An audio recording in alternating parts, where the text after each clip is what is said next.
Mas Bernard, kita lanjutkan perbincangan kita yang mungkin menjadi pertanyaan investor retail juga khususnya yang baru. Apa sebetulnya yang menjadi kekhawatiran pelaku pasar? Kenapa terkait dengan ketentuan MSCI ini harus kita patuhi? Tentu saja karena saat ini banyak ETF atau reksadana indeks yang mirroring dengan MSCI Indonesia salah satunya. Karena fund-fund luar negeri itu kalau masuk ke Indonesia rata-rata mereka indexing dengan indeks internasional. Dan indeks internasional yang memiliki porsi cukup besar di Indonesia salah satunya adalah MSCI yang total dananya bisa mencapai ratusan triliun rupiah. Ketika kita tidak menaati aturan MSCI dan kita akan diturunkan dari emerging market ke frontier market, ekspektasi outflow dari asing bisa mencapai 150 triliun rupiah lebih. Tetapi saya rasa pemerintah Indonesia dalam hal ini Kementerian Keuangan, kemudian OJK, Bursa Efek Indonesia akan bertindak sebaik mungkin untuk mematuhi yang telah disampaikan oleh MSCI di surat 2 hari lalu. Sehingga tentu saja ini akan mengakibatkan pasar akan lebih atraktif lagi di Indonesia dengan adanya aliran inflow asing yang besar. Itu yang kita harapkan untuk diselesaikan dan dikomunikasikan dengan baik dengan seluruh stakeholder yang ada di Indonesia. Berbicara soal atraktifness, sebetulnya seberapa besar sih daya tarik pasar saham Indonesia, baik dari segi fundamentalnya maupun dari segi mungkin valuasi dibandingkan dengan negara-negara emerging market lainnya? Untuk saat ini sebetulnya Indonesia menjadi negara yang cukup menarik ya untuk emerging market. Karena mengapa? Karena pertumbuhan ekonomi kita, pertumbuhan GDP kita cukup baik, top-nya kisaran 5%. Kemudian kita juga penduduk Indonesia merupakan penduduk yang sangat banyak, lebih dari 200 juta jiwa. Di Asia Tenggara kita penduduk dengan jumlah tertinggi. Tentu saja ini menjadi pangsa pasar yang cukup menarik. Apalagi Indonesia menjadi negara dengan pertumbuhan ekonomi yang cukup stabil dalam beberapa tahun terakhir. Dan mata uang kita juga bisa dibilang cukup stabil, walaupun sempat mendekati area 17.000 per 1 USD-nya.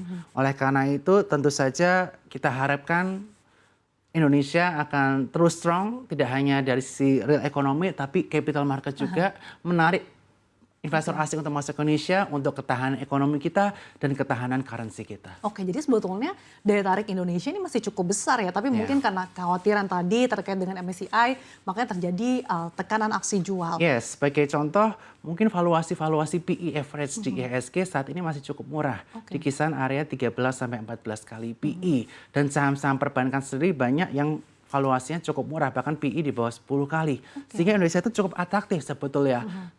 Asalkan kita bisa lebih melakukan transparansi ke investor asing, kepada MSCI salah satunya, sehingga tentu saja bursa kita menjadi dilirik dan weighting kita bukannya malah turun, tapi malah naik. Itulah upaya yang harus kita lakukan dan harus kita berikan keterbukaan kepada pasar. Seperti yang tadi di awal dikatakan Mas Bernard, untuk momen saat ini mungkin pelaku pasar harus wait and see dan juga harus lebih jeli nih lihat saham-saham yang memiliki fundamental baik. Tadi sudah disebutkan saham-saham perbankan saat ini valuasinya sudah cukup murah, bahkan PB-nya cukup murah. Nah mungkin selain saham-saham perbankan, sektor mana sih yang bisa dipertimbangkan oleh para investor? Yang bisa dipertimbangkan selain sektor perbankan tentu saja telekomunikasi ya, seperti Telkom ataupun Excel. Yang mana Indonesia saat ini penetrasi internetnya masih belum begitu luas, sehingga kedua saham berfundamental solid ini bisa diperhatikan oleh para investor. Selain tentu saja Indonesia yang proxy to commodity, saham komoditas seperti saham-saham emas, saham-saham gold ini bisa menjadi perhatian terutama yang telah mengalami koreksi dalam. Dan kepada para investor yang tidak menggunakan fasilitas margin, tidak menggunakan fasilitas limit, bisa lebih menilik atau lebih hati-hati dalam mengambil keputusan. Jangan sampai panik selling ini malah mengakibatkan kita kehilangan peluang ketika market ini rebound. Karena menurut saya 2 hari penurunan lebih dari 16% itu sudah tidak make sense menurut pandangan saya. Sehingga tentu saja kita harus tenang sejenak, kita berpikir sejenak kira-kira apa trading plan yang harus kita lakukan, investment plan yang kita lakukan dengan berpikir jernih. Tenang sejenak, apalagi kalau lagi ada cash berlebih ya, ini justru momen yang tepat nih bisa momentum buy on weakness begitu, di saat mungkin pelaku pasar lain atau investor lain malah justru panic selling.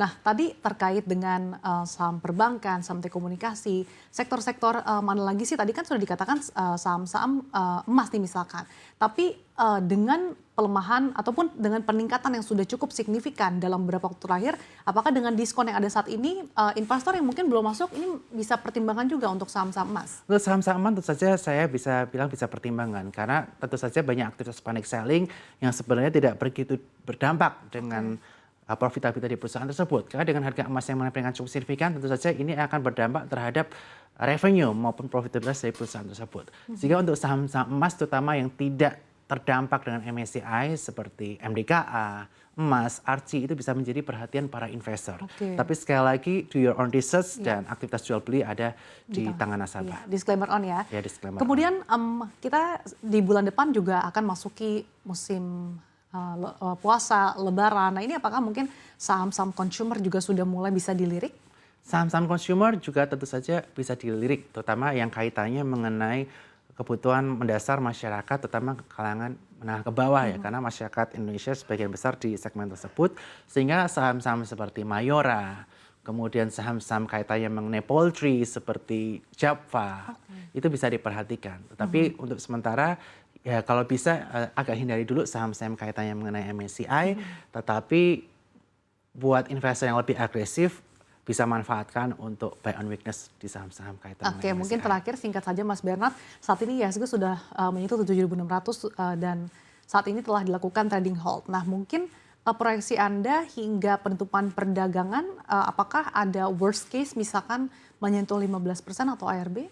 Menurut pandangan saya worst case tidak akan mungkin terjadi sampai angka minus 15%. Support saat ini yang terjadi adalah di area 7.500. Dan area resisten di area 7.850. Dan tentu saja saya dan masyarakat Indonesia berharap ini kita bisa bertahan ya di atas 7.800 secara resisten psikologis atau support psikologis yang baru saja dijebol. Sehingga kalau misalnya dia balik di atas 7.800 berarti hari ini false breakdown dan ada potensi technical rebound pada keesokan hari. Ya, kita akan bersama ya bahwa memang IHSG bisa rebound sambil mungkin kita menanti bagaimana kelanjutan konsultasi pihak otoritas Bursa Efek Indonesia, KSEI dan juga Kementerian Keuangan kepada pihak MSCI, dan tentunya di saat momen ini pelaku pasar bisa sambil melihat kembali trading plan yang ada dan tadi lihat saham-saham fundamental sehingga IHSG bisa rebound dan bahkan tahun ini targetnya itu 10.000. Ya, dan saya harapkan keterbukaan progres ini diberikan oleh pemerintah, regulator, SRO terhadap seluruh investor sehingga tidak menimbulkan kepanikan massal seperti yang terjadi di 2 hari ini. Ya, dan